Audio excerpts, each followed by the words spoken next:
Créé en 1991, le concours annuel de portraitistes de France représente un sésame pour les professionnels. Et pour la seconde fois, Marlène Truchet, photographe à Montron-les-Bains, a candidaté 4 ans après son premier prix. Elle a de nouveau présenté 12 photos au milieu de 320 candidats et reçu de nouveau le prix de portraitiste de France. Vraiment un travail important. Après, on a décidé de le représenter et de pouvoir essayer d'avoir une meilleure note, ce qui d'ailleurs nous a permis d'être au niveau européen cette fois-ci. Un concours et un double prix, l'échelon européen photographeur qui retient les mieux classés, dont Marlène. Et pour comprendre, nous lui avons demandé de nous analyser ce cliché pris en lumière naturelle au musée de la Mine. C'est que de la lumière naturelle, hein, j'ai rien rajouté.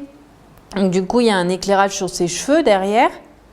Lui aussi, sa veste est bien éclairée là derrière. Et puis du coup, pareil, son visage, machin, on a de l'ombre, de la lumière, c'est bien modelé. Mon but, c'était pas de reconnaître le musée de la Mine.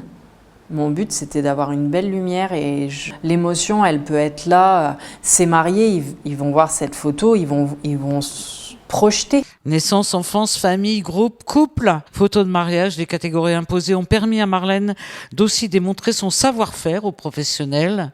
Entre les photos prises au studio, les photos prises en extérieur, ce qui est très valorisant parce que du coup, on voit que tout me plaît, que ce soit de l'extérieur, du studio.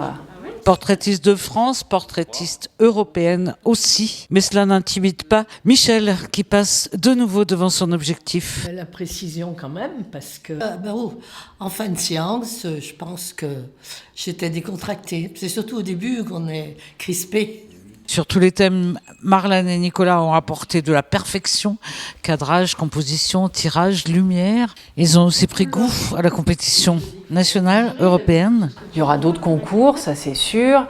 Et puis dans tous les cas, on aime faire des photos de gens qui ne seraient pas forcément venus au studio. Et ça, on l'a montré à plusieurs reprises. Et du coup, il y a encore plein de projets comme ceci, comme le projet avec Océane, comme le projet avec les maisons de retraite, etc. Un autre regard sur les autres que l'on inscrit aussi au palmarès de ce studio. Vous pourrez découvrir les photos primées. Le 4 novembre, elles seront exposées à la passerelle de Montron-les-Bains en présence des artistes.